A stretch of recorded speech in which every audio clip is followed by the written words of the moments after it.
FM 91 MHz ให้ความรู้คู่ความสุข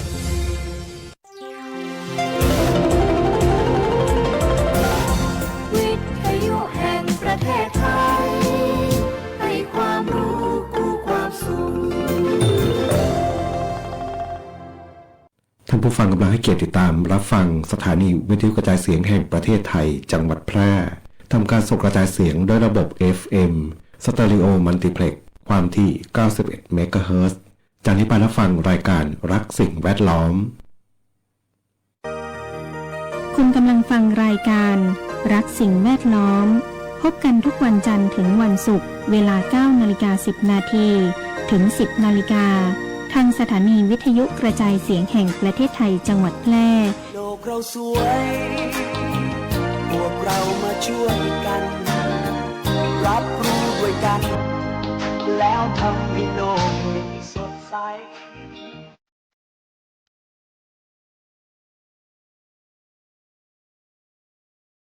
ธรรมชาติสร้างคนมีมาสองมือให้มากับคนเราทุกคน เอาไว้คอยประคองป้องกัน ไว้ดูแลให้โลกยังคงมีเราทุกคน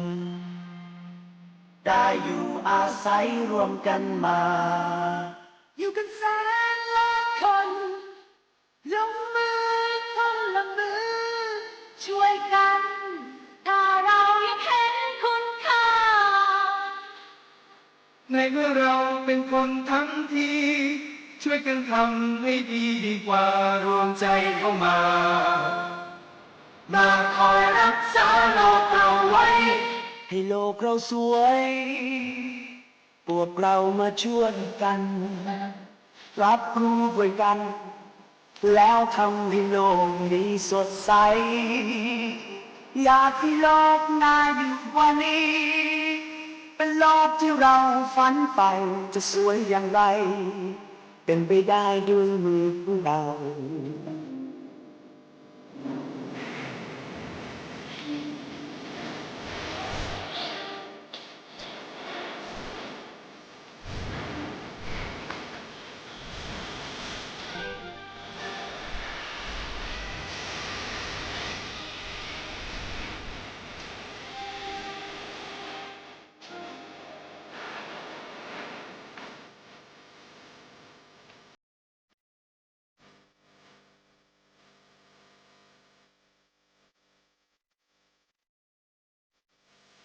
อีกไม่ช้าไม่นานเราเองคงต้องไปแต่มันก็ยังมีโลกใบเก่ายังต้องมีล้านคนก็มาอยู่ที่นี่แทนเราคือเด็กของเราเด็กที่เขาไม่เรียนสายให้โลกเราสวยพวกเรามาช่วยกันรับรู้ด้วยกันแล้วทำให้โลกนี้สดใสอยากให้โลกน่าอยู่กว่านี้เป็นโลกที่เราฝันใฝ่จะสวยอย่างไรเป็นไปได้ด้วยมือของเราอยู่ที่มือของเราที่จะทำเอาได้แล้วร้อยอย่างไรอยู่ที่มือของเราที่จะทำเอาได้สดใส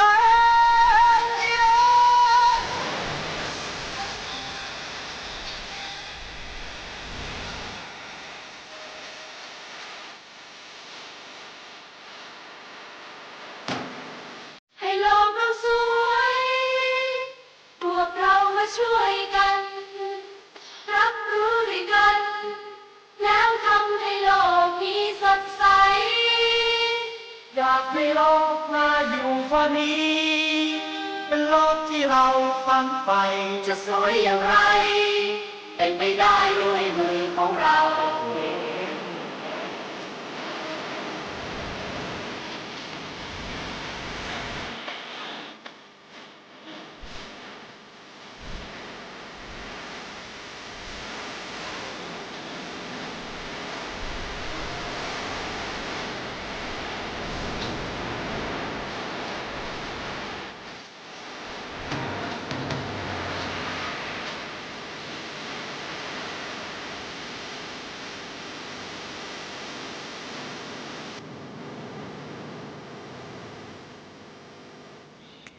สวัสดีครับคุณผู้ฟังทุกท่านครับพบกับรายการรักสิ่งแวดล้อมทางสวทแพร่ FM 91 เมกะเฮิรตซ์ครับเช้าวันอังคารที่ 19 พฤษภาคม 2569 อยู่กับผมแสวงเป้าเพชรเป็นผู้ดำเนินรายการครับกลับมาพบกับท่านผู้ฟังกันเหมือนเช่นเคยครับนะเริ่มต้นกันในช่วงเช้าๆครับกับสัปดาห์ที่ต้องใช้คำว่าโรงเรียนเปิดเทอมแล้วก็รถค่อนข้างเยอะ 2 วันแล้วเนาะเมื่อวานวันหนึ่งแล้วก็วันนี้เนาะนะขับรถตอนเช้าเนี่ยนะเห็นได้เลยว่ารถราเยอะมากนะรถโดยเฉพาะช่วงเช้าช่วงเย็นนะโรงเรียนเปิดเทอมคงไม่เป็นจังหวัดเดียวหรอกนะทุกจังหวัดทุกที่เหมือนกันหมดเนาะผู้ปกครองไปส่งนักเรียนใช้มอเตอร์ไซค์เองบ้างนะการขับขี่ยวดยานพาหนะต่างๆนะครับนะเมื่อวานตอนเย็นเนี่ยช่วงปิดเทอมเนาะก็ค่อนข้างสะดวกรวดเร็วเนาะเพราะต้องหลีกเลี่ยงเส้นทางถนนพญาพลนะที่กำลังซ่อมบำรุงอยู่นะก็จะใช้เส้นทางผ่านหน้าประปานะเมื่อวานรถติดยาวเหยียดเลย นะโรงเรียนเปิดเทอมไงเนาะช่วงก่อนโรงเรียนเปิดเทอมก็รถโล่งถนนนะไปไหนมาไหนสะดวกนะก็อาจจะต้องวางแผนเวลาการเดินทางสำหรับคนที่ไม่ได้เร่งรีบมากเนาะนะครับนะส่วนคนที่ต้องเร่งรีบนะเป็นเวลาก็อาจจะใช้การเหลื่อมเวลาบ้างเนาะแต่บ้านเรารถก็ยังไม่หนาแน่นมากนะครับที่หนาแน่นตอนในช่วงนี้ก็เพราะว่าส่วนหนึ่งก็คือการทำถนนหนทางต่างๆนะครับนะเส้นทางถนนอะไรยันตรกิจโกศลเนาะเส้นผ่านตั้งแต่สูงเมนชนบถัมภ์มาจนถึงร่องกะบ้านร่องกาดนะครับนะก็ยังอยู่ระหว่างการปรับปรุงบางส่วนเนาะบางส่วนก็ยังนะเทอย่างมาต่อยเรียบร้อยหมดนะแต่ว่ายังไม่ตีเส้นนะเส้นขาวไม่มีนะเส้นขาวไม่มีนี่เหมือนกับไม่มีอะไรทิศมีทางเลยนะครับขับไปจะลำบากนะมันไม่มีช่องแสดงเรานี่ต้องมีอะไรกำกับเนาะถ้าไม่มีอะไรกำกับนี่มันไปคนละทิศละทางนะถึงแม้จะพยายามใช้อะไรนะเรียกว่าใช้เขตเกาะกลางถนนเป็นหลักนะแล้วก็กะเอาด้วยสายตานะแต่บางทีมันก็เลื่อมก็เล่าให้ฟังเนาะกับบรรยากาศเช้าๆอากาศที่ค่อนข้างร้อนเนาะวัน2 วันร้อนรุ่มเลยเนาะอาจจะด้วยกลุ่มเมฆฝนต่างๆนะครับวันนี้นี่เห็นประกาศเตือนแล้วนะฝนตกหนักถึงหนักมากบางแห่งนะ19 ถึง 21 พฤษภานะครับนะเข้าฤดูฝนยังเป็นทางการมาน่าจะสัปดาห์กว่าๆแล้วเนาะก็ไม่เลยฝนเยอะแล้วฝนน้อยอันนี้ก็ต้องติดตามกันนะครับวันนี้พบกันเช่นเคยกับช่วงเวลาของรายการรักสิ่งแวดล้อมครับนะวันนี้โทรศัพท์ดังและนะอุปกรณ์เราชำรุด นะช่วงอาทิตย์ที่แล้วเนาะนะครับก็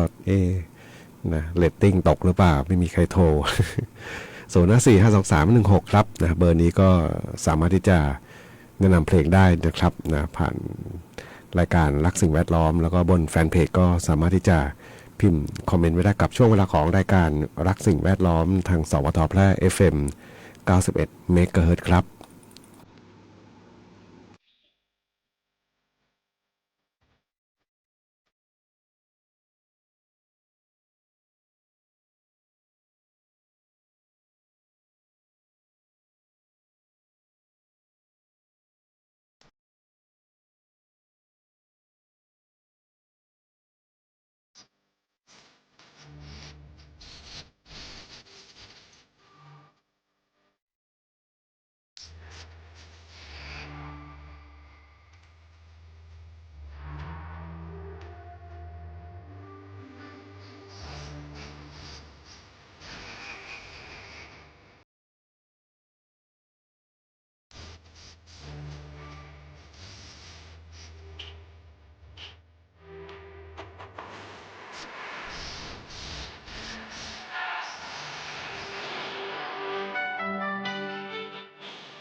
คุณกำลังฟังรายการรักสิ่งแวดล้อมพบกันทุกวันจันทร์ถึงวันศุกร์เวลา 9:10 นาทีถึง 10 นาฬิกาทางสถานีวิทยุกระจายเสียงแห่งประเทศไทยจังหวัดแพร่ โลกเราสวยพวกเรามาช่วยกันรับรู้ด้วยกันแล้วทำให้โลกนี้สดใสอยากให้โลกน่าอยู่กว่านี้เป็นโลกที่เราฝันใฝ่จะสวยอย่างไรเป็นไปได้ด้วยมือของเรา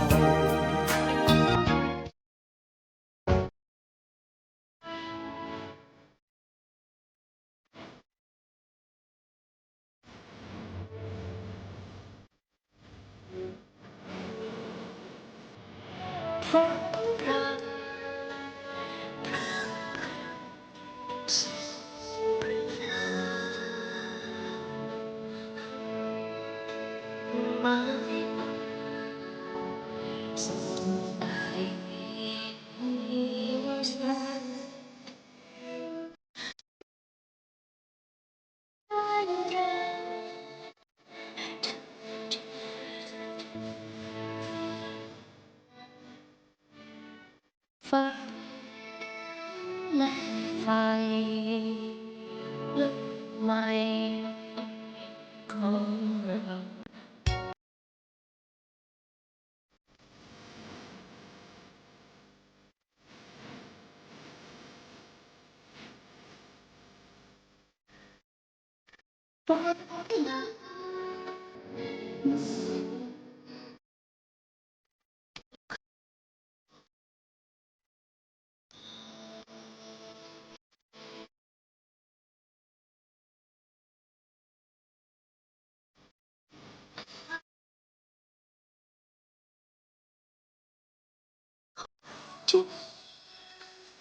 ยิ่งยง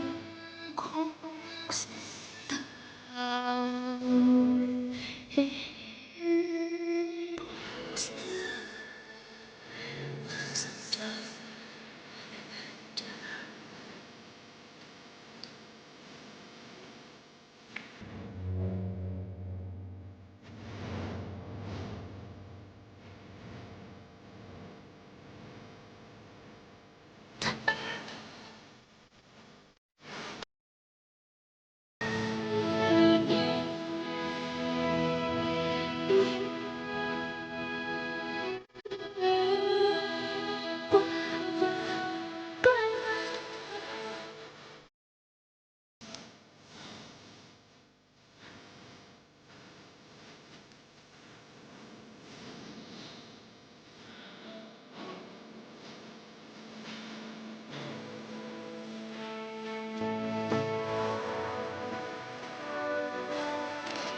9:31 นาทีครับกับช่วงเวลาของรายการรักสิ่งแวดล้อมทางสวทแพร่ FM 91 เมกะเฮิรตซ์ครับสองสายละวันนี้นะสายแรกบอกทุกครั้งโทรศัพท์มาไม่มีคนรับ นะโดยข้อขัดข้องทางเทคนิคนะจริงๆเลยเนาะก็คือไม่แน่ใจเนาะเพราะทุกวันนี้ระบบสัญญาณโทรศัพท์นะไม่ได้มาเป็นคู่สายเหมือนในอดีตเนาะในอดีตจะเป็นสายลวดโลหะนะเป็นทองแดงนะก็ว่าไปเนาะเวลามันขาดมันหลุดจะไหนยังไงนี่ก็ยังพอที่จะดูแลได้ ปัจจุบันนี้เป็นไฟเบอร์เนาะแล้วก็มีระบบแยกสัญญาณนะครับแต่ก็ขัดข้องอยู่ก็เมื่อวานเนาะเจ้าที่ทาง TOT ก็เข้ามาตรวจสอบให้เป็นที่เรียบร้อยเนาะดำเนินการนะตอนนี้สัญญาณชัดแจ๋วเลยเนาะท่านผู้ฟังโทรศัพท์มานะครับนะขอบคุณผู้ฟังนะที่ติดตามรับฟังนะยังเป็น FC ไม่ทิ้งกันเนาะ ติดตามรับฟังกันอยู่ครับในช่วงเวลาของรายการรักสิ่งแวดล้อมตรงนี้ครับถามถึงท่านผู้ฟังบอกจะมีฝนอีกแล้วหรือเนาะเห็นประกาศเตือนนะจากทางกรมอุตุนิยมวิทยานะครับจะมีฝนเพิ่มขึ้นนะ19 ถึง 21 พฤษภาคมนะมีฝนตกหนักถึงหนักมากบางแห่งส่วนมากในทางด้านตะวันตกของประเทศนะบริเวณภาคเหนือนะแนวฝั่งทางจังหวัดตากทางแม่ฮ่องสอนเนาะนะครับนะแล้วก็มาทางภาคเหนือนะภาคเหนือภาคตะวันออกเฉียงเหนือตอนบนภาคกลางภาคตะวันออกนะแล้วก็ภาคใต้ฝั่งตะวันตกนะครับนะเป็นมรสุมตะวันตกเฉียงใต้กำลังค่อนข้างแรงนะพัดปกคลุมทะเลอันดามันประเทศไทยและอ่าวไทยนะครับนะก็คือเป็นต้นฤดูฝนจะมาจากพายุทางมหาสมุทรอินเดียเนาะนะครับเป็นฝนฤดูกาลปกติเลยนะสังเกตได้ทุกปีเนาะต้นฤดูฝนเนี่ยฝนจะมากลุ่มเมฆฝนเนี่ยมาจากทางมหาสมุทรอินเดียก็คือตอนใต้ของเมียนมานะหรือพม่านี่แหละเนาะก็จะมาแนวนี้เนาะมาทางด้านตะวันตกนะจังหวัดที่รับแรกๆเลยก็คือจังหวัดตากแม่ฮ่องสอนนะมาทางเชียงใหม่บ้างนะมันจะมีแนวภูเขานะผมจำไม่ได้เนี่ยภูเขาอะไรนะที่กั้นระหว่างพม่ากับเราเนี่ยนะจะมีแนวสันเขาพวกนั้นแหละเนาะเป็นแนวทำให้กลุ่มเมฆต่างๆเนี่ยส่วนใหญ่ก็ไม่ค่อยมาถึงเมืองแพร่นะ เท่าที่ติดตามเนาะก็จะอาจจะเลยไปเนาะเพราะมันจะพอเจอแนวภูเขามันก็จะยกระดับลมนี่ขึ้นไปอีกนะครับเหมือนกับแรงลมมาปะทะแนวภูเขานะจังหวัดแรกๆรับไปก็ทางตากทางแม่ฮ่องสอนเนาะนะครับก็จะเป็นแบบนี้แหละต้นฤดูฝนนะส่วนปลายฤดูฝนเนี่ยฝนจะมาจากทางมหาสมุทรแปซิฟิกนะทางฝั่งฟิลิปปินส์นะจะมาทางด้านตะวันออกละเนาะสลับกันไปสลับกันมาแบบนี้แหละ เนาะแล้วก็ปีนี้เนาะเขาคาดการณ์นะฝนจะทิ้งช่วงนู่นไปจนถึงตั้งแต่มิถุนาเนาะมิถุนากรกฎานะจนสิงหานะประมาณเดือนกว่าๆ2 เดือนนะครับต้องรอดูเนาะเพราะว่าบางแฟนเพจก็บอกซุปเปอร์เอนิโยเป็นซุปเปอร์เลยนะเมื่อ 2-3 วันก่อนอ่านอยู่เพจหนึ่งนะก็ใช้คำว่ามหาเอนิโยโอ้โหนะอีกซุปเปอร์ภาษาอังกฤษเนาะมหาเนี่ยน่าจะเป็นเปรียบได้กับทางภาษาไทยแล้วหรือเปล่านะครับก็ต้องติดตามเนาะเรื่องของดินฟ้าอากาศนะครับนะสำหรับในปีนี้นะครับคนที่รับผลกระทบหลักๆก็น่าจะเป็นเกษตรกรแหละถ้ามีไม่ว่าจะเป็นฝนตกน้ำท่วมฝนแล้งหนีไม่พ้นแล้วเกษตรกรต้องอาจจะต้องเป็นเหมือนกับกลุ่มแรกๆที่ได้รับผลกระทบนะครับเห็นอีกท่านหนึ่งคอมเมนต์อยู่บนแฟนเพจบอกโดนปิดเฟซไปเท่าไหร่2 เฟซเหรอมีเฟซเยอะจังเลยเนี่ยนะครับช่วยกดถูกใจด้วยเนาะ ขอบคุณอีกครั้งหนึ่งในการติดตามรับฟังรายการรักสิ่งแวดล้อมทางสวทแพร่ FM 91 เมกะเฮิรตซ์ครับไปฟังผลงานเพลงของเคียสที่ท่านผู้ฟังถามถึงเข้ามาครับ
ายด่วน1669อบจ.แพร่สายด่วน1669อบจ.แพร่สายด่วน1669อบจ.แพร่โทรสายด่วน1669อบจ.แพร่จำให้ขึ้นใจนะคะเจ็บป่วยฉุกเฉินอุบัติเหตุรุนแรงในพื้นที่จังหวัดแพร่โทรสายด่วน1669ศูนย์รับแจ้งเหตุและสั่งการการแพทย์ฉุกเฉินอบจ.แพร่เราจะส่งต่อผู้ป่วยไปรักษาที่โรงพยาบาลที่อยู่ใกล้ที่สุดพร้อมให้บริการตลอด24ชั่วโมงฟรีไม่มีค่าใช้จ่ายใช้ระบบดิจิทัลระบุตำแหน่งอย่างแม่นยำและวิดีโอคอลประเมินอาการแนะนำ CPR ช่วยเหลือชีวิตผู้ป่วยในทันทีโทรฟรีแต่อย่าโทรเล่นเพราะมีผู้ป่วยจำนวนมากที่รอคอยความช่วยเหลืออยู่สายด่วน1669ศูนย์รับแจ้งเหตุและสั่งการการแพทย์ฉุกเฉินอบจ.แพร่ด้วยความปรารถนาดีจากองค์การบริหารส่วนจังหวัดแพร่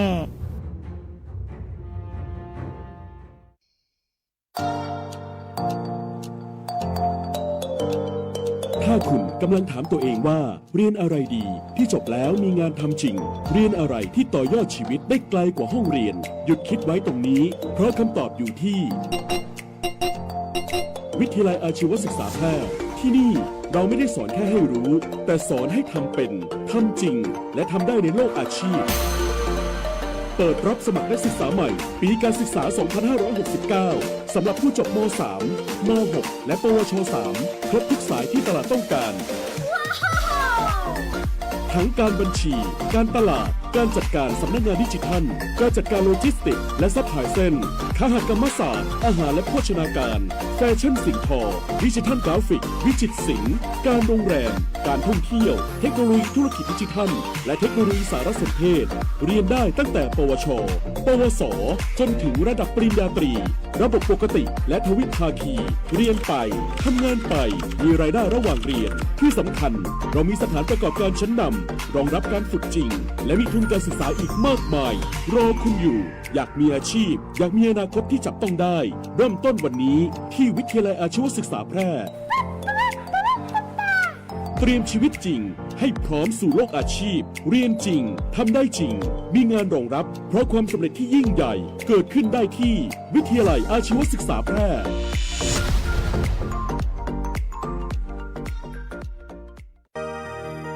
คุณกำลังฟังรายการรักสิ่งแวดล้อมพบกันทุกวันจันทร์ถึงวันศุกร์เวลา 9:10 นาทีถึง 10 นาฬิกาทางสถานีวิทยุกระจายเสียงแห่งประเทศไทยจังหวัดแพร่โลกเราสวยพวกเรามาช่วยกัน รับรู้ด้วยกัน แล้วทำให้โลกนี้สดใส อยากให้โลกน่าอยู่กว่านี้ เป็นโลกที่เราฝันใฝ่จะสวยอย่างไร เป็นไปได้ด้วยมือของเรา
9:48 นาทีครับกับช่วงเวลาของรายการรักสิ่งแวดล้อมทางสวทแพร่ FM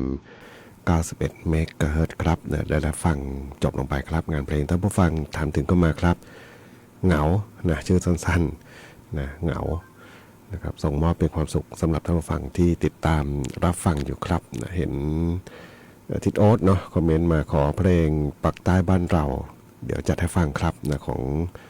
แฮมเมอร์นะครับแล้วก็ท่านผู้ฟังสามารถที่จะติดตามรับฟังได้ทุกวันจันทร์จนถึงวันศุกร์ครับรายการรักสิ่งแวดล้อมนะครับวันนี้มีท่านผู้ฟังนะที่ได้มีโอกาสสื่อสารผ่านโทรศัพท์นะใช้ได้แล้วเนาะติดตามแล้วก็ถามไทยเพลงเข้ามาได้นะครับนะข่าวสารต่างๆนะสิ่งไหนที่ผู้จัดรายการนะอ่านผ่านหูผ่านตามาก็จะได้นำมาพูดคุยด้วยนะครับช่วงนี้เรื่องของนะข่าวสารต่างๆนะดูข่าวไม่แน่ใจเนาะบางท่านผู้ฟังติดตามข่าวอะไรกันบ้างทางไหนอย่างไรแต่ว่าแวดวงข่าวนี่ก็จะไปอยู่ที่เหตุที่เกิดขึ้นนะรถไฟชนรถเมล์นะเป็นอุบัติเหตุที่บางคนบอกไม่ควรจะเกิดขึ้นเลยนะไม่ควรจะเกิดขึ้นเลยนะถ้าทุกคนนะมีระเบียบวินัยนะปฏิบัติตามกฎอย่างเคร่งครัดนะก็ต้องยอมรับว่านะการปฏิบัติตามกฎระเบียบทั้งหลายเนี่ยนะไม่ใช่สิ่งที่ยากนะแต่เป็นสิ่งที่สังคมนะบางทีความผิดบิดเบี้ยวอะไรบางอย่างนะการปฏิบัติบางอย่างมันเลยผิดไปหมดนะเอาง่ายๆรถตามสี่แยกไฟแดงเนี่ยนะบางทีบางครั้งโดยเฉพาะรถจักรยานยนต์เนาะน่าจะ50%เดี๋ยวนี้นะช่องที่บางทีคือเห็นไฟแดงแต่ไม่เห็นตำรวจอะเห็นไฟแดงแต่ไม่มีตำรวจก็เห็นรถอีกด้านหนึ่งยังมาไม่ถึงก็ไปแล้วเนาะหมายถึงว่าไฟเขียวของเขาแหละนะแต่ว่า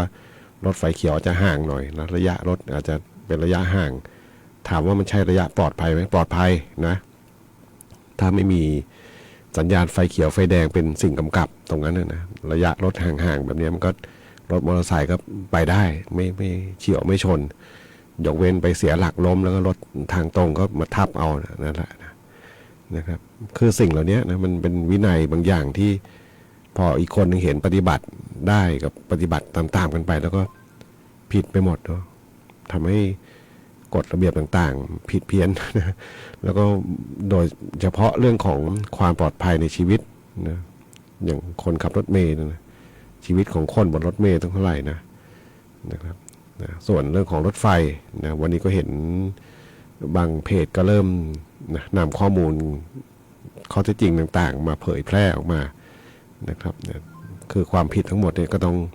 อยู่ที่กระบวนการทางสอบสวนนั่นเนาะนะครับบางคนก็บอกรถไฟวิ่งบนรางแท้ๆรถอื่นๆต้องปฏิบัติต้องหยุดให้รถไฟเขามีเงื่อนไขต่างๆมากมายเนาะนะครับสิ่งที่ผ่านไปแล้วเนาะแต่ว่าเหตุที่มันเกิดขึ้นนะวันนี้สิ่งที่เห็นนะทีวีบางช่องก็เริ่มนำมาเผยแพร่ก็คือทำไมนี่ตั้งคำถามเกิดขึ้นในใจหรือหลายๆคนเนาะเหตุเพิ่งเกิดไปแป๊บๆนะกลิ่นอุบัติเหตุกลิ่นไฟไหม้นะบางคนยังเอาดอกไม้ไปแสดงความอาลัยแต่ก็ยังมีอีกจำนวนมากมายที่ปฏิบัติผิดๆนะตรงนั้นนะตรงสี่แยกตรงนั้นนะ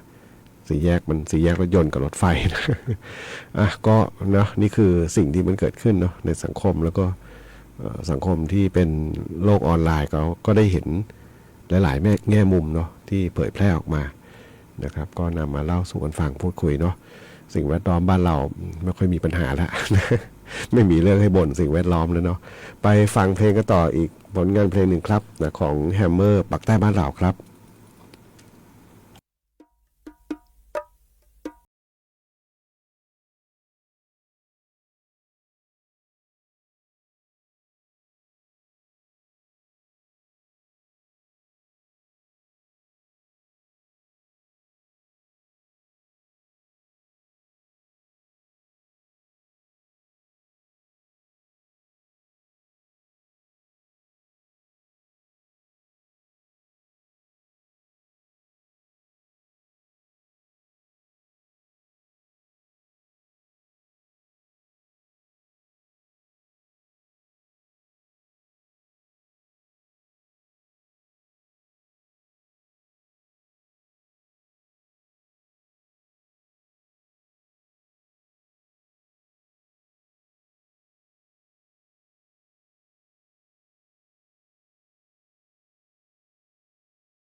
ของแฮมเมอร์ส่งมอบเป็นความสุขสำหรับท่านผู้ฟังที่ติดตามรับฟังรายการรักสิ่งแวดล้อม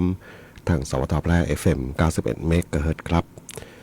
ท่านผู้ฟังนั้นสามารถที่จะรับฟังได้ทุกวันจันทร์ถึงวันศุกร์ครับหลังจากรับฟังข่าว 9 นาฬิกาถึงเวลา 10 นาฬิกาครับนะหลายท่านที่ติดตามรับฟังอยู่นะบางท่านก็มีภารกิจหน้าที่การงานเนาะส่วนหนึ่งก็อาจจะอยู่กับบ้านเนาะฟังวิทยุเดี๋ยวนี้มีวิทยุออนไลน์เนาะใครที่อยากจะฟังสื่อของกรมประชาสัมพันธ์นะไม่ว่าจะเป็นฟังหรือว่าชมนะมีแอปพลิเคชันนะดาวน์โหลดได้ผ่านทางAndroid ก็ Play Store เนาะiOS ผมไม่รู้เขาเรียกอะไร นะมีแอปพลิเคชันแอปไม่ใช่แอปปลอมแอปเถื่อนนะถูกต้องเนาะเป็นแอปพลิเคชันที่สามารถจะติดตามสื่อของกรมประชาสัมพันธ์ได้นะครับนะทั้งทีวีทั้งวิทยุนะวิทยุได้ฟังได้ทุกคลื่นของกรมประชาสัมพันธ์ทั่วประเทศทีวีฟังดูเนาะหรือจะฟังเฉยๆก็ได้ ทีวีนะดูสดนะชมสดนะNBT 2 HD NBT World NBT แต่ละภูมิภาคเนาะไม่รู้มีกี่ภูมิภาคตอนนี้ นะก็ชมในทุกช่องเลยเนาะก็ดาวน์โหลดไปติดตั้งแล้วก็ใช้ประโยชน์นะการติดตามข้อมูลข่าวสารต่างๆนะผ่าน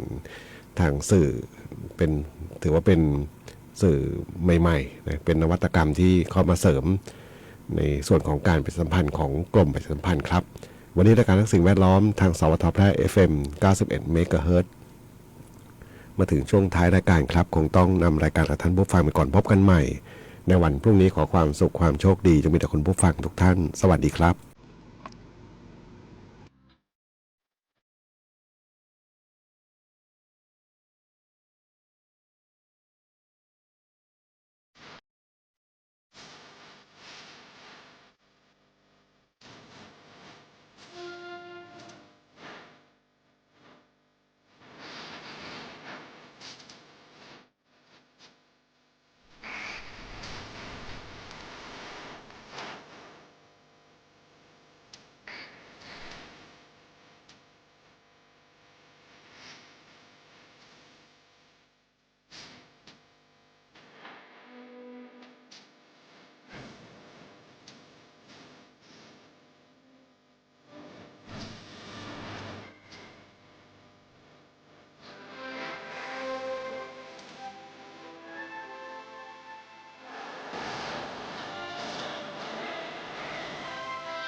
สถานีวิทยุกระจายเสียงแห่งประเทศไทยและเครือข่ายทั่วประเทศเสนอข่าวต้นชั่วโมง